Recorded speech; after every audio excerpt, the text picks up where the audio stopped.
أعوذ بالله من الشيطان الرجيم. بسم الله الرحمن الرحيم.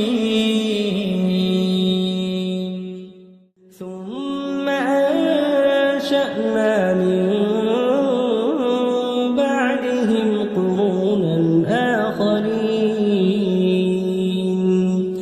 ما تسبق من أمة أجلها وما يستأخرون ثم أرسلنا رسلنا تترى كلما جاء أمة رسولها كذبوه فأتبعنا بعضهم بعضا وجعلناهم أحاديث فبعدا لقوم لا يؤمنون. അസ്സലാമു അലൈക്കും വറഹ്മത്തുള്ളാഹി വബറകാതുഹു. ഖുർആൻ പദം 1114 ദിവസത്തിലേക്ക് എല്ലാവരെയും ഹാർദമായി സ്വാഗതം ചെയ്യുന്നു. സൂറത്തുൽ മുഅ്മിനൂനിലെ 42 മുതൽ 44 വരെയുള്ള ആയത്തുകളാണ് ഇന്ന് പഠന വിധേയമാക്കുന്നത്. ക്ലാസ് ആരംഭിക്കുന്നതിനായി ആദരണീയനായ ഡോക്ടർ എ വിലായത്തുള്ള സാഹിബിനെ ക്ഷണിക്കുന്നു. السلام عليكم ورحمة الله وبركاته. أعوذ بالله من الشيطان الرجيم. بسم الله الرحمن الرحيم. ثم أنشأنا من بعدهم قرونا آخرين ما تسبق من أمة أجلها وما يستأخرون ثم أرسلنا رسلنا تترى كلما جاء أمة رسولها كذبوه فأتبعنا بعضهم بعضا وجعلناهم أحاديث فبعدا لقوم لا يؤمنون. صدق الله العلي العظيم. സൂറത്തുൽ മുഅ്മിനൂനിലെ 42 മുതൽ 44 വരെയുള്ള ആയത്തുകളാണ് ഞാൻ നിങ്ങളെ കേൾപ്പിച്ചിട്ടുള്ളത്. നൂഹ് അലൈഹിസ്സലാമിന്റെ കാലത്തെ സമൂഹത്തെ അല്ലാഹു ഒരു പ്രളയം സൃഷ്ടിച്ചുകൊണ്ട് അവരിലെ ചുരുക്കം ചില ആളുകൾ ഒഴികെ ബാക്കിയുള്ള മുഴുവൻ പേരെയും നശിപ്പിച്ച ഒരു കാര്യം നമ്മൾ വായിക്കുകയുണ്ടായി. അതിനെ തുടർന്ന് നൂഹ് അലൈഹിസ്സലാമിന്റെ ഘട്ടത്തിൽ ആ പ്രളയത്തെ അതിജീവിച്ചവരുടെ പിന്മുറക്കാരായി രംഗത്ത് വന്ന് അള്ളാഹു വളർത്തിക്കൊണ്ടുവന്ന ഒരു സമൂഹം, ആദ് സമൂഹം, അവരിലേക്ക് അള്ളാഹു ഒരു ദൂതനെ നിയോഗിച്ചയച്ച കാര്യവും ആ നാട്ടിലെ പ്രമാണിമാര് ആ ദൂതനോട്, ഹൂദ് അലൈഹിസ്സലാമിനോട് ധിക്കാരപൂർവം സംസാരിച്ചതും നാട്ടുകാരോട് അദ്ദേഹം ദൈവനിയുക്തനായ ഒരു പ്രവാചകനാവുക ഒരു നിലക്കും സാധ്യമല്ല, അങ്ങനെ ഒരു ഏർപ്പാട് തന്നെ ഇല്ല, അള്ളാഹു ഉദ്ദേശിക്കുന്നുവെങ്കിൽ ഒരു മലക്കിനെയാണ് അയക്കുക, ഇയാൾ നിങ്ങളെയൊക്കെ പോലെയുള്ള സാധാരണ മനുഷ്യൻ മാത്രമാണ്, ഇയാളെയാണ് നിങ്ങൾ പിൻപറ്റുന്നതെങ്കിൽ നിങ്ങൾക്ക് വലിയ നഷ്ടമായിരിക്കും എന്നൊക്കെ പറഞ്ഞുകൊണ്ട് ആ പ്രവാചകനെ പിൻപറ്റുന്നതിൽ നിന്ന് നാട്ടുകാരെ തടയുകയും വിലക്കുകയും ഒക്കെ ചെയ്ത കാര്യം നമ്മൾ കാണുകയുണ്ടായി. അതിനെ തുടർന്ന് മറ്റൊരു സമൂഹത്തിന്റെ അല്ലെങ്കിൽ ചില സമൂഹങ്ങളുടെ തന്നെ ചില തലമുറകളുടെ തന്നെ കാര്യമാണ് അള്ളാഹു വിവരിക്കുന്നത്. ഇന്ന് നമ്മൾ വായിച്ചു തുടങ്ങുന്ന 42-ാമത്തെ ആയത്ത് മുതൽ 44-ാമത്തെ ആയത്ത് വരെയുള്ള ഭാഗത്ത് ഈ വ്യത്യസ്ത സമൂഹങ്ങളെ അവയെ പേരെടുത്ത് പരാമർശിക്കാതെ തന്നെ പൊതുവായിട്ട് ചില തലമുറകളെ കുറിച്ച് അള്ളാഹു വിവരിക്കുകയാണ്. ആദ്യ സമൂഹത്തെ അള്ളാഹു ഒരു ഘോര ശബ്ദത്താൽ പിടികൂടുകയും അവരെ ചപ്പുചവറുകളെ പോലെ ആക്കി മാറ്റുകയും ചെയ്ത കാര്യം അള്ളാഹു ചൂണ്ടിക്കാണിക്കുകയുണ്ടായി. അതിനെ തുടർന്നാണ് സുമ്മ അൻശഅ്നാ മിൻ ബഅദിഹിം ഖുറൂനൻ ആഖരീൻ. അവർക്ക് ശേഷം ഇവിടെ പരാമർശിക്കപ്പെട്ട ആദ് സമൂഹത്തിന്റെ കാലശേഷം നാം വേറെ ചില സമൂഹങ്ങളെ വളർത്തിക്കൊണ്ടുവരികയുണ്ടായി. ചില തലമുറകളെ തന്നെ ഭൂമുഖത്ത് അവർക്ക് ശക്തിയും കരുത്തും പ്രതാപവും സ്വാധീനവും ഒക്കെ നൽകിക്കൊണ്ട് അവരെ ഉയർത്തിക്കൊണ്ടുവന്നു. സുമ്മ അൻശഅ്നാ മിൻ ബഅദിഹിം ഖുറൂനൻ ആഖരീൻ. ഖുറൂൻ എന്ന് പറഞ്ഞാൽ ഖർണിന്റെ ബഹുവചനാണ്. എന്ന് പറഞ്ഞാൽ തലമുറ. പല അർത്ഥസൂചനകളുള്ള വാക്കാണത്. കൊമ്പ് എന്ന അർത്ഥമുണ്ട്, തലമുറ എന്ന അർത്ഥമുണ്ട്, ഒരു കാലഘട്ടം എന്ന അർത്ഥമുണ്ട്. ഇങ്ങനെയൊക്കെ വിവക്ഷിക്കപ്പെടുന്ന ഒരു പ്രയോഗം. സുമ്മ അൻശഅ്നാ മിൻ ബഅദിഹിം. അങ്ങനെ അള്ളാഹുവിന്റെ നടപടി ഉണ്ടായ ഈ ആദ് സമൂഹത്തിന്റെ കാലശേഷം അവർക്ക് ശേഷമായിട്ട് നാം ഉയർത്തിക്കൊണ്ടുവന്നു, വളർത്തിക്കൊണ്ടുവന്നു. ഖുറൂനൻ ആഖരീൻ, വേറെ ചില തലമുറകളെ, വേറെ ചില കാലഘട്ടങ്ങളെ എന്നും വായിക്കാം. അപ്പൊ ഓരോ സമൂഹത്തിനും ഓരോ നിർണിതമായ കാലഘട്ടം ഉണ്ട് എന്നത് തുടർന്നുള്ള ആയത്തിൽ അള്ളാഹു വ്യക്തമാക്കുന്നുണ്ട്. ഒരു സമൂഹം അതിന്റെ പ്രതാപവും കരുത്തും ശക്തിയും അവരുടെ ആ വളർന്നു പന്തലിച്ച് നിൽക്കുന്ന അവസ്ഥയൊക്കെ കാണിക്കുന്ന, പ്രകടമാക്കുന്ന, അവർക്ക് ഏറ്റവും സ്വാധീനമുള്ള ഒരു ഗോൾഡൻ ഏജ് എന്ന് പറയാവുന്ന ഒരു കാലം ഓരോ സമൂഹത്തിനും കാണാൻ സാധിക്കും. അപ്പോ വേറെ ചില തലമുറകളെ, വേറെ ചില സമൂഹങ്ങളെ നാം ഈ ആദ് സമൂഹത്തിന്റെ കാലശേഷം വളർത്തിക്കൊണ്ടുവരികയുണ്ടായി. മാ തസ്ബിഖു മിൻ ഉമ്മത്തിൻ അജലഹ വമാ യസ്തഅഖിറൂൻ. ഒരു ഉമ്മത്തിനും, ഒരു സമുദായത്തിനും, ഒരു സമൂഹത്തിനും അതിന്റെ നിശ്ചയിക്കപ്പെട്ട സമയത്തിന്റെ മുന്നേ ആയിട്ട് ഇവിടുന്ന് സ്ഥലം വിടുക എന്നത് സാധ്യമല്ല. അതേപോലെ തന്നെ അവർക്ക് നിശ്ചയിക്കപ്പെട്ട സമയത്തിനെ ചിന്തിച്ചുകൊണ്ട് ഒരുപാട് കാലം ഇവിടെ കഴിയുകയും സാധ്യമല്ല. അപ്പൊ ഓരോ വ്യക്തിക്കും എന്ന പോലെ തന്നെ ഓരോ സമൂഹത്തിനും അള്ളാഹു ഒരു അജല് വെച്ചിട്ടുണ്ട് എന്നാണ് ഇവിടെ സൂചിപ്പിക്കപ്പെടുന്ന കാര്യം. ഒരു വ്യക്തിക്ക് ഈ ജീവിതത്തിന്റെ ഒരു തുടക്കമുണ്ട്, ജീവിതം അവസാനിക്കുന്ന ഒരു നിമിഷവുമുണ്ട്. ഭൂമുഖത്തുള്ള കാര്യമാണ് പറയുന്നത്. ഇതേപോലെ തന്നെ ഒരു സമൂഹത്തിന്, ഒരു ഉമ്മത്തിന് ഒരു ഉത്ഥാനവും ഒരു പതനവും ഉണ്ട് എന്നാണ് ഇവിടെ സൂചിപ്പിക്കപ്പെടുന്ന കാര്യം. നബി സല്ലല്ലാഹു അലൈഹി വസല്ലമയുടെ ഒരു വാചകത്തിൽ നിങ്ങൾ ശ്രദ്ധിച്ചു കാണും, അൽ അയിമ്മത്തു മിനൽ ഖുറൈശ് എന്ന് പറയുന്നത്. നേതൃത്വം ഖുറൈശികൾക്കുള്ളതാണ് എന്നത് ആണ് അതുകൊണ്ട് സൂചിപ്പിക്കപ്പെടുന്നത്. എക്കാലത്തും എല്ലായിടങ്ങളിലും ഖുറൈശികളാണ് അധികാരം കൈയാളേണ്ടവര് എന്ന് ആരും തെറ്റിദ്ധരിക്കേണ്ടതില്ല. ഒരു കാലഘട്ടത്തിലെ പ്രതാപവും സ്വാധീനവും ആളുകളെ നിയന്ത്രിക്കാനൊക്കെയുള്ള കഴിവും പ്രാപ്തിയും ഒക്കെയുള്ള ആളുകളുടെ സാന്നിധ്യത്തിന്റെ പേരിൽ പ്രത്യേകം ശ്രദ്ധിക്കപ്പെട്ട ഒരു കബീലയാണ്, അല്ലെങ്കിൽ ഒരു വിഭാഗം ആണ് ഖുറൈശ് എന്ന് പറയുന്നത്. ഇന്ന് പക്ഷെ ഖുറൈശികൾ എവിടെയുണ്ട്? എവിടെയാണ് അവര് അധികാരം കൈയാളുന്നവരായിട്ടോ അല്ലെങ്കിൽ സമൂഹത്തിന്റെ നേതൃപരമായ ദൗത്യം നിർവഹിക്കുന്നവരായിട്ടോ നമുക്ക് കാണാൻ സാധിക്കുക. അപ്പൊ അതൊരു കാലഘട്ടത്തിന്റെ ഒരു ഒരു ഒരു പ്രത്യേകതയായിട്ട് ഒരു സമൂഹം ആ ഘട്ടത്തിൽ ഉയർന്നു നിൽക്കുന്നു, പ്രതാപം കാണിക്കുന്നു എന്നതാണ്. ഇപ്പൊ നമ്മൾ നോക്കി നിൽക്കെ തന്നെ കാണാൻ സാധിക്കും, നമ്മുടെയൊക്കെ നാട്ടുംപുറങ്ങളില് ചില കുടുംബങ്ങളിൽ എല്ലാറ്റിലും വലിയ മേധാവിത്വം കാണിച്ചുകൊണ്ട് ഓരോ നാടുകളിൽ എങ്ങനെ നിലനിൽക്കുന്നത്. നാട്ടിൽ എന്ത് മാറ്റങ്ങളോ അല്ലെങ്കിൽ പരിഷ്കരണമോ അങ്ങനെ എന്ത് സംഗതി ഉണ്ടാവുന്നുണ്ടെങ്കിലും, അല്ലെങ്കിൽ എന്തെങ്കിലും പൊതുവായ ഒരു കാര്യം ഉണ്ടാവുകയാണെങ്കിൽ, അല്ലെങ്കിൽ വളരെ സാധാരണമായ കല്യാണം പോലെയുള്ള സംഗതികൾക്കൊക്കെ പോലും അതിൻ്റെയൊക്കെ മുന്നിൽ നിൽക്കുന്നവരായിട്ട് ചില കുടുംബങ്ങളോ ചില വ്യക്തികളോ ഒക്കെ ഉണ്ടാവും. അല്ലെങ്കിൽ ചില വ്യക്തികളെ കേന്ദ്രീകൃതമായി കൊണ്ടുള്ള കുടുംബങ്ങളൊക്കെ നമുക്കൊരു കബീലയൊക്കെ കാണാൻ കഴിയും. പക്ഷെ നമ്മൾ നോക്കി നിൽക്കെ അവര് തളർന്നു പോകുന്നതും ദുർബലമാവുന്നതും വളരെ പ്രസക്തിയില്ലാത്തവരായി മാറുന്നവരും, എന്നിട്ട് ഇപ്പുറത്തൂടെ നേരത്തെ വളരെ ദുർബലമായി നിന്നിരുന്ന ചില വിഭാഗങ്ങളും കുടുംബങ്ങളും ഒക്കെ അവരിൽ ചിലര് നല്ല കഴിവും ശക്തിയും അതുപോലെ സാമ്പത്തിക ശേഷിയും ഒക്കെ കാണിക്കുന്നവരായി ഉയർന്നു വരികയും പിന്നീട് കുറെ കാലം ആ കുടുംബം നാട്ടിലെ പ്രമാണിമാരായിട്ട് വാഴുകയും ചെയ്യുന്ന ഒരു കാഴ്ച നമുക്ക് കാണാൻ കഴിയും. നിരന്തരമായിട്ട് ഈ ഒരു പ്രക്രിയ നടന്നുകൊണ്ടിരിക്കുന്നുണ്ട്.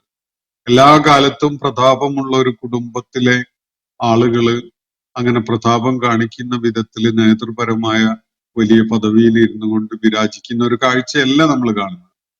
മറിച്ച് വളരെ ദുർബലരെന്ന് കരുതിയിരുന്ന ആളുകള് ഉയർന്നു വന്ന് വലിയ പദവിയിലിരിക്കുന്ന ഒരു കാഴ്ച നമ്മുടെ കൺമുന്നിൽ തന്നെ കാണുന്നുണ്ട്. നാട്ടുമ്പുറങ്ങളിലൊക്കെ ഇതുണ്ട്. അതേപോലെയാണ് സമൂഹങ്ങളുടെയും കാര്യം. ഇപ്പൊ നമുക്ക് നിരീക്ഷിച്ചാലും മനസ്സിലാവുന്ന ഒരു കാര്യം, 300 വർഷക്കാലം ലോകത്തെ തന്നെ മൂക്കുകയറ് പിടിച്ച് നിയന്ത്രിച്ചുകൊണ്ടിരുന്ന ഒരു സാമ്രാജ്യമായിരുന്നു ബ്രിട്ടൻ. സൂര്യൻ അസ്തമിക്കാത്ത സാമ്രാജ്യം എന്നൊക്കെ അവരെ കുറിച്ച് പറയാറുണ്ടായിരുന്നു. ലോകത്തിന്റെ അഷ്ടദിക്കുകളിലേക്കും അവർക്ക് എത്തിച്ചേരാനും അവിടെയൊക്കെയുള്ള പല സംഗതികളിലും വലിയ സ്വാധീനമുണ്ടാക്കാനും ഒക്കെ കഴിഞ്ഞ ഒരു വിഭാഗമാണ്. പക്ഷെ കഴിഞ്ഞ ഒരു 50 വർഷമായിട്ട് എന്താണ് ബ്രിട്ടന്റെ അവസ്ഥ? രണ്ടാം ലോക യുദ്ധത്തിന് ശേഷം ബ്രിട്ടൻ അല്ല ലോകത്തെ നയിക്കുന്ന ഒരു രാഷ്ട്രമായിട്ട് നമുക്ക് കാണുന്നത്. ബ്രിട്ടന്റെ ഡിക്ലൈൻ തുടങ്ങിയപ്പോഴാണ് ഇന്ത്യ പോലുള്ള അവരുടെ കോളനികളായിരുന്ന പ്രദേശങ്ങൾ സ്വതന്ത്രമാവുന്നത്. രണ്ടാം ലോക യുദ്ധത്തോടു കൂടി അവരുടെ നട്ടെല്ല് തകർന്ന ഒരവസ്ഥയാവുന്നു. അവരുടെ സാമ്രാജ്യം എന്ന സ്റ്റേറ്റസിന് അവർ പോകുന്നു. ഇപ്പൊ അവസാനം സമീപകാലത്ത് സംഭവിച്ച ബ്രെക്സിറ്റ് പ്രതിഭാസം, ബ്രിട്ടൻ യൂറോപ്യൻ യൂണിയനിൽ നിന്ന് പുറത്തു പോകുന്ന പ്രക്രിയ, അതുകൂടി വന്നതോടുകൂടി ബ്രിട്ടൻ ഒരു ഐലൻഡ് നാഷനായിട്ട് ചുരുങ്ങിയിരിക്കുകയാണ്. ഒരു കൊച്ചു രാജ്യം, അതും ഒരു ദ്വീപ് രാജ്യമായിട്ട് അതിന്റെ പ്രസക്തിയും പ്രാധാന്യവും കുറഞ്ഞ ഒരു കാഴ്ചയാണ് നമുക്ക് കാണുന്നത്. ബ്രിട്ടൻ ഇങ്ങനെ മെലിഞ്ഞ് ശുഷ്കിച്ച് അപ്രധാനമായി മാറിയ ആ ഒരു ഘട്ടത്തില്, അല്ലെങ്കിൽ അതിന് കാരണമാകുന്ന വിധത്തിൽ യുണൈറ്റഡ് സ്റ്റേറ്റ്സ് ഓഫ് അമേരിക്ക ഉദയം ചെയ്തത് നമ്മൾ കാണുന്നു. ഒരു 19 വർഷത്തിലധികമായിട്ട് അവരാണ് ലോകത്തെ വലിയ സ്വാധീനമുള്ള കൂട്ടരായിട്ട് അങ്ങനെ വിരാജിക്കുന്നത്. ഇനി മറ്റൊരു വിഭാഗം അല്ലെങ്കിൽ മറ്റൊരു രാഷ്ട്രമോ സമൂഹമോ ഇതുപോലെ അമേരിക്കയെ റീപ്ലേസ് ചെയ്തുകൊണ്ട് ആ രംഗം കൈയടക്കുകയില്ല എന്ന് പറയാൻ നമുക്ക് കഴിയില്ല.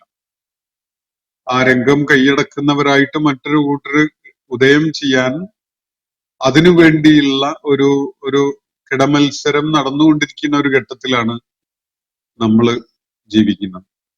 അമേരിക്കയുടെ സ്വാധീനവും ശക്തിയും ഒക്കെ ശോഷിച്ചുകൊണ്ടിരിക്കുന്ന ഒരു കാലം ആണ് നമുക്ക് കാണാനും നിരീക്ഷിക്കാനും ഒക്കെ പറ്റുന്നത്. ഈ സമകാലിക ഘട്ടം എന്ന് പറയുന്നത് അങ്ങനെയാണ്. അപ്പോ തീർച്ചയായിട്ടും അമേരിക്കയെ അപ്രസക്തമാക്കുന്ന വിധത്തിലുള്ള ഒരു രാഷ്ട്രീയ ശക്തി ഉദയം ചെയ്യും. വലിയൊരു സാമൂഹ്യശാസ്ത്ര പ്രതിഭാസമാണ് ഇവിടെ അള്ളാഹു സൂചിപ്പിച്ചിരിക്കുന്നത്. ഞാൻ മനസ്സിലാക്കുന്നത് ഇബ്നു ഖൽദൂനെ പോലെയുള്ള ചരിത്രകാരന്മാര്, അതുപോലെ സാമൂഹ്യ ശാസ്ത്രജ്ഞന്മാര് വളരെ ആഴത്തില് മനനം ചെയ്യുകയും അതുപോലെ ഡിസ്കോസ് ചെയ്യുകയും ചെയ്തിട്ടുള്ള ഒരു സൂചനയാണ് ഈ ആയത്തില് അള്ളാഹു ഒളിപ്പിച്ചു വെച്ചിട്ടുള്ളത്. മാ തസ്ബിഖു മിൻ ഉമ്മത്തിൻ അജലഹ വമാ യസ്തഅഖിറൂൻ. ഒരു ഉമ്മത്തിനും അതിന് അള്ളാഹു നിശ്ചയിച്ച അജലിന് മുമ്പായിട്ട് ഇവിടുന്ന് പോയിക്കളയാൻ, അല്ലെങ്കിൽ ഇവിടുന്ന് അപ്രസക്തരായി അപ്രധാനമായ വിധത്തിലായി മാറാൻ കഴിയില്ല. ഒരു കാലഘട്ടം അവർക്കുണ്ട്. ആ കാലഘട്ടത്തിലെ പ്ലേയേഴ്സ് അവരായിരിക്കും. അവരാണ് കാര്യങ്ങളിൽ നിർണയം ചെയ്യുന്നതും നയിക്കുന്നതും ബാക്കിയുള്ളവരെ അനുസരിപ്പിക്കുന്നതും ഒക്കെ ആയിട്ട് നമുക്ക് കാണാൻ കഴിയും. വമാ യസ്തഅഖിറൂൻ. അതുപോലെ അവർക്ക് പിന്തി നിൽക്കാനും സാധ്യമല്ല. അവർക്ക് അള്ളാഹു നിശ്ചയിച്ച ഒരു അജലുണ്ട്. ആ അജൽ എത്തിക്കഴിഞ്ഞാൽ അവര് വാല് ചുരുട്ടി അങ്ങനെ പിൻവാങ്ങി പോവുകയല്ലാതെ അവർക്ക് ഞങ്ങൾ പഴയ പ്രതാപികളായ സിംഹാസനത്തിന്റെ ഉടമകളായിരുന്നവരാണ്, ഞങ്ങൾ തന്നെയാണ് അവിടെ കാലവും ഇരിക്കേണ്ടത് എന്ന് പറഞ്ഞുകൊണ്ട് ഇരിക്കാൻ അവർക്ക് കഴിയില്ല. പല വിധത്തിലുള്ള സാമൂഹ്യ പ്രതിഭാസങ്ങൾ പ്രവർത്തനക്ഷമമായിട്ട് അവര് മെലിഞ്ഞൊട്ടിപ്പോകും, ദുർബലരായി പോകും, അവര് വാല് ചുരുട്ടി പിൻവാങ്ങേണ്ടി വരും. ഇത് അള്ളാഹു മനുഷ്യ സാമൂഹ്യ ശാസ്ത്രത്തില് പ്രവർത്തനക്ഷമമാക്കുന്ന ദൈവികമായ ഒരു പ്രതിഭാസമാണ്. മാ തസ്ബിഖു മിൻ ഉമ്മത്തിൻ അജലഹ വമാ യസ്തഅഖിറൂൻ. ഒരു ഉമ്മത്തിനും അതിന്റെ അജലിനേക്കാൾ മുന്നേ ആവാൻ സാധിക്കുകയില്ല, ആ അജലിനേക്കാൾ വൈകിക്കാനും സാധ്യമല്ല എന്നാണ് ഇവിടെ പറയുന്നത്. സുമ്മ അർസൽനാ റുസുലനാ തത്റ. പിന്നെ തുടരെ നിരന്തരമായി നാം നമ്മുടെ ദൂതന്മാരെ അയക്കുകയുണ്ടായി. സുമ്മ അർസൽനാ റുസുലനാ തത്റ. അപ്പോ ചില കർണുകളെ കുറിച്ച് ഇവിടെ പറഞ്ഞതിന് ശേഷം അള്ളാഹു ഏത് കർണിലേക്ക് നിയോഗിക്കപ്പെട്ട ദൂതനായിരുന്നെങ്കിലും, ഏത് കർണാണ് പ്രതാപവും ശക്തിയൊക്കെ നേടി ഉയർന്നു വന്നിരുന്നതെങ്കിലും അതിനൊരു അജലുണ്ട്, ഒരു തുടക്കമുണ്ട്, അത് ഒടുങ്ങിത്തീരുന്ന ഒരു കാലവും ഉണ്ട്. പല കാരണങ്ങളും അതിനുണ്ടാവും. ഇപ്പൊ റഷ്യ, എന്റെ ബാല്യ യൗവനങ്ങളുടെ കാലത്ത് ഈ റഷ്യ ലോകത്തെ വൻ ശക്തികളിൽ, രണ്ട് വൻ ശക്തികളിൽ ഒന്നായിരുന്നു. റഷ്യ ഭയങ്കര തലയെടുപ്പോടുകൂടി ഒരു ഗ്ലോബൽ ഫോഴ്സസ് എന്ന വിധത്തില് ഉണ്ടായിരുന്ന രണ്ട് രാജ്യങ്ങളിൽ ഒന്ന് റഷ്യയായിരുന്നു. പക്ഷെ ഇന്ന് താരതമ്യേന അപ്രധാനമായ ഒരു പൊസിഷനിലേക്ക് റഷ്യ ചുരുങ്ങിയിട്ടുണ്ട്. അപ്പോ ഇതിനാരാണ് ഉത്തരവാദി? അതിന്റെ ചരിത്രം പരിശോധിക്കുമ്പോൾ ഒരു നിലക്കും നിവൃത്തിയില്ലാത്ത ചില കാരണങ്ങൾ വന്നുപെടുകയും, ഇപ്പോ ഗർബച്ചേവ് ചെയ്ത പോലെയുള്ള റഷ്യയുടെ USSRന്റെ ആ വലിയ സാമ്രാജ്യത്വ ഔന്നത്യം കാണിച്ചിരുന്ന ആ അവസ്ഥയിൽ നിന്ന് USSRനെ കഷ്ണം കഷ്ണമാക്കി മാറ്റിയിട്ട് അതിനെ റഷ്യയായി ചുരുക്കുന്ന ഒരു രാജ്യമായി റഷ്യയും പിന്നെ സമീപ പ്രദേശങ്ങളിൽ വേറെ കുറെ രാജ്യങ്ങളും ഒക്കെ ആയിട്ട് ഇപ്പൊ യുക്രൈനും റഷ്യയും തമ്മിലുള്ള സംഘർഷം തുടർന്നുകൊണ്ട് പോവുകയാണല്ലോ. അത് രണ്ട് വിഭാഗവും ഒരു സാമ്രാജ്യത്തിന്റെ, ഒരു വലിയ രാഷ്ട്രത്തിന്റെ ഭാഗമായിരുന്നതാണ് നമ്മുടെയൊക്കെ കാലത്ത്, യഥാർത്ഥത്തില് സമീപകാലം വരെ. പക്ഷെ ഇപ്പോ അതിൽ മാറ്റം വന്നിരിക്കുകയാണ്. അപ്പൊ ഈ വിധത്തില് ഓരോ സമൂഹത്തിനും, വ്യക്തികൾക്ക് മാത്രമല്ല, ഓരോ സമൂഹത്തിനും അള്ളാഹു ഒരു അജല് നിശ്ചയിച്ചിട്ടുണ്ട്. ആ അജല് എത്തുന്നതിന്റെ മുമ്പ് അവര് ഞങ്ങൾ ഈ കച്ചവടം മതിയാക്കി എന്ന് പറഞ്ഞിട്ട് അവർക്ക് പോകാൻ സാധ്യമല്ല. അജല് എത്തിക്കഴിഞ്ഞാൽ ഞങ്ങളാണല്ലോ ഇതൊക്കെ കൈകാര്യം ചെയ്യേണ്ടത്, നിങ്ങളിപ്പോ എന്താ അതിനെ ചോദ്യം ചെയ്യാൻ വേണ്ടി വന്നിരിക്കുന്നത്, നിങ്ങളെവിടെ നിർത്തി ഈ പരിസരത്തെങ്ങും നിൽക്കാൻ ഞങ്ങൾ അനുവദിക്കൂല എന്ന് പറഞ്ഞുകൊണ്ട് അവിടെ തന്നെ നിൽക്കാനും അവർക്ക് സാധ്യമല്ല.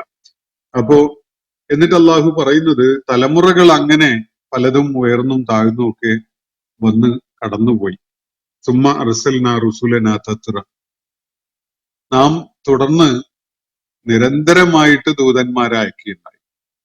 വ്യത്യസ്ത സമൂഹങ്ങളിലേക്ക് വ്യത്യസ്ത പ്രവാചകന്മാരെ നാം അങ്ങനെ അയച്ചുകൊണ്ടിരുന്നു. കുല്ലമാ ജാഅ ഉമ്മത്തൻ റസൂലുഹ.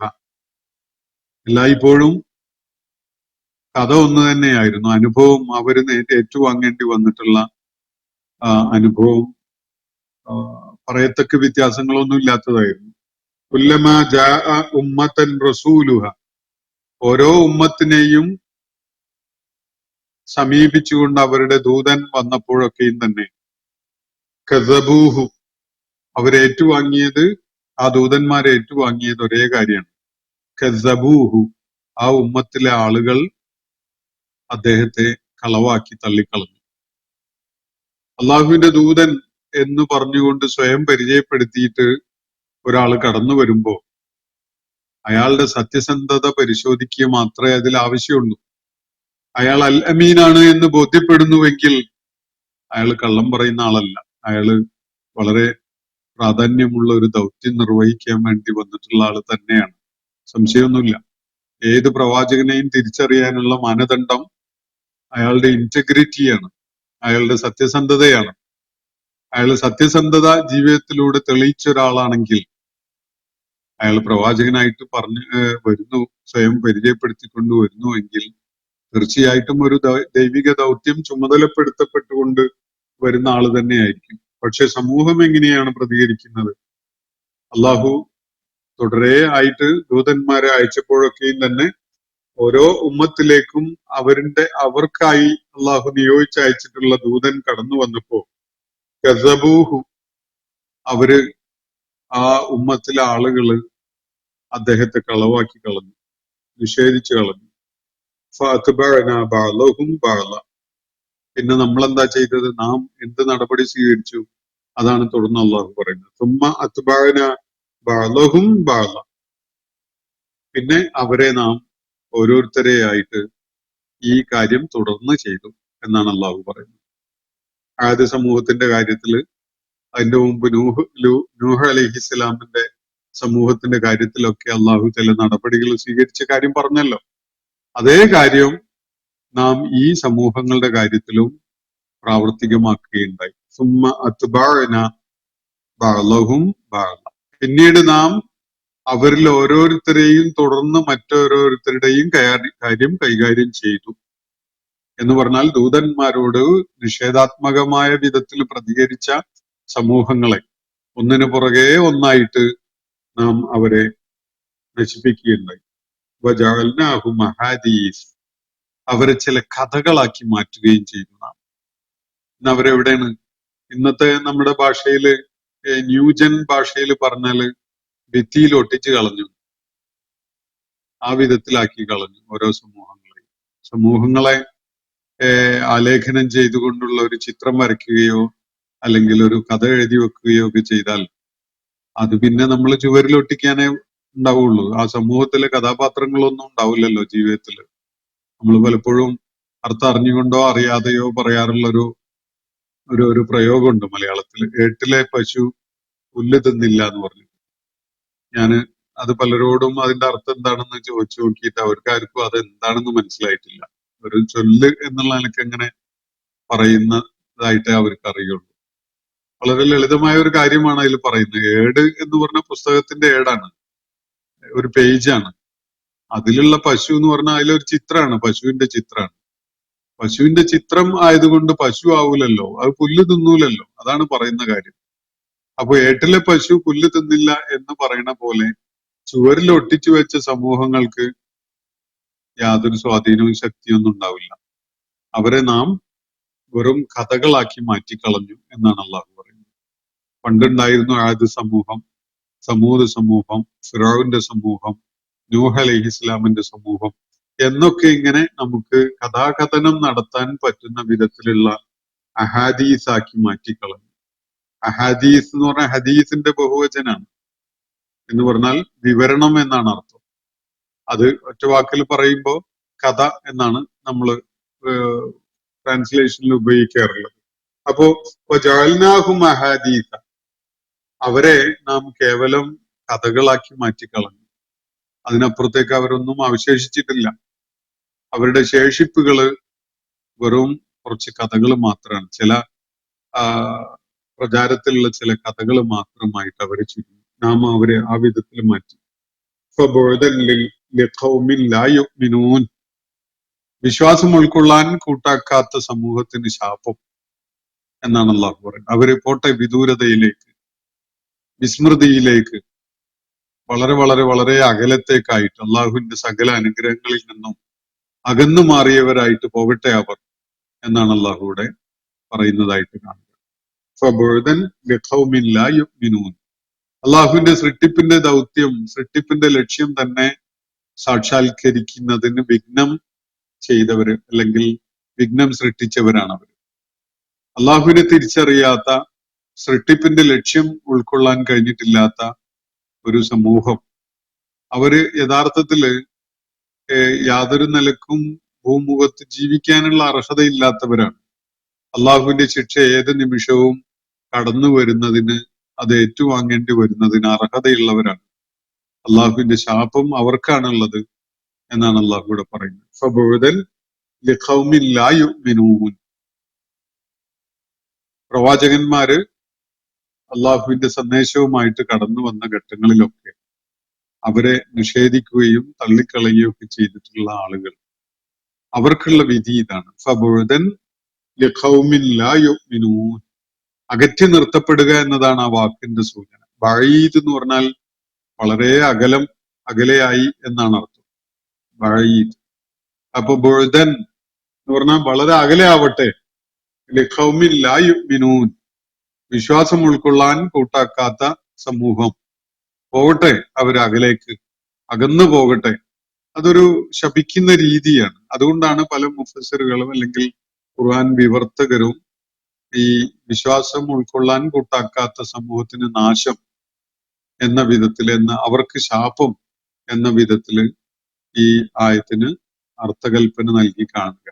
അത് നമുക്ക് കാണാൻ കഴിയും. പദം സൂചിപ്പിക്കുന്നത് അവര് അകലെയാവട്ടെ എന്നുള്ള നിലക്കാണ്, വിദൂരമാവട്ടെ. അള്ളാഹുവിന്റെ സകല അനുഗ്രഹങ്ങളുടെയും കാര്യത്തിൽ അനുഗ്രഹങ്ങളെ തൊട്ട് അവരകലത്തിലാവട്ടെ എന്ന ഒരു അർത്ഥസൂചനയാണ് ഈ പ്രയോഗത്തിനുള്ളത്. എന്ന് പറഞ്ഞാൽ അള്ളാഹുവിന്റെ ശാപത്തിന്, അള്ളാഹുവിന്റെ അനുഗ്രഹങ്ങൾ നിഷേധിക്കപ്പെടുന്നതിന് അവര് ഇരയാവട്ടെ എന്നതാണ് സൂചന. അപ്പോ ഇന്നത്തെ സെഷൻ ഞാനിവിടെ അവസാനിപ്പിക്കുകയാണ്. ആദ്യ സമൂഹത്തിന് ശേഷം വളരെയേറെ തലമുറകളുടെ കഥകള് അള്ളാഹുവിടെ ആറ്റിക്കുറുക്കി ചുരുക്കി പറഞ്ഞു തന്നിരിക്കുകയാണ്. തുടർന്ന് മൂസ അലൈഹി ഇസ്ലാമുമായി ബന്ധപ്പെട്ടുകൊണ്ടുള്ള ചില വിവരണങ്ങളാണ് വരുന്നത്. അപ്പൊ നമുക്ക് അനുമാനിക്കാൻ പറ്റുന്ന ഒരു കാര്യം, ആദ്യ സമൂഹത്തിന്റെ ഘട്ടം മുതൽ മൂസ അലൈഹി ഇസ്ലാമിന്റെ ഘട്ടം വരെയുള്ള സുദീർഘമായ ഒരു കാലം, ആ കാലഘട്ടത്തില് പലയിടങ്ങളിലായി ജീവിച്ചിരുന്ന പല സമൂഹങ്ങളും അവരിലേക്ക് കടന്നു വന്നിരുന്ന ദൈവിക ദൂതന്മാരും ഇവരുമായി ബന്ധപ്പെട്ടുകൊണ്ടുള്ള വളരെ സംക്ഷിപ്തമായ ഒരു വിവരണമാണ് ഈ 2-3 ആയത്തുകളിലായിട്ട് അള്ളാഹു നമുക്ക് നൽകിയിട്ടുള്ളത്. വാഖിർ ദഅ്വാന അനിൽ ഹംദുലില്ലാഹി റബ്ബിൽ ആലമീൻ. അസ്സലാമു അലൈക്കും വറഹ്മത്തുള്ളാഹി വബറകാതുഹു. ഇന്നത്തെ ഖുർആൻ പദം ഇവിടെ സമാപിക്കുന്നു. ഖുർആൻ പഠനത്തിൽ പങ്കെടുത്ത എല്ലാവർക്കും അള്ളാഹു അർഹമായ പ്രതിഫലം നൽകി അനുഗ്രഹിക്കട്ടെ. വആഖിർ ദഅ്വാന അനിൽ ഹംദുലില്ലാഹി റബ്ബിൽ ആലമീൻ. അസ്സലാമു അലൈക്കും വറഹ്മത്തുള്ളാഹി വബറകാതുഹു.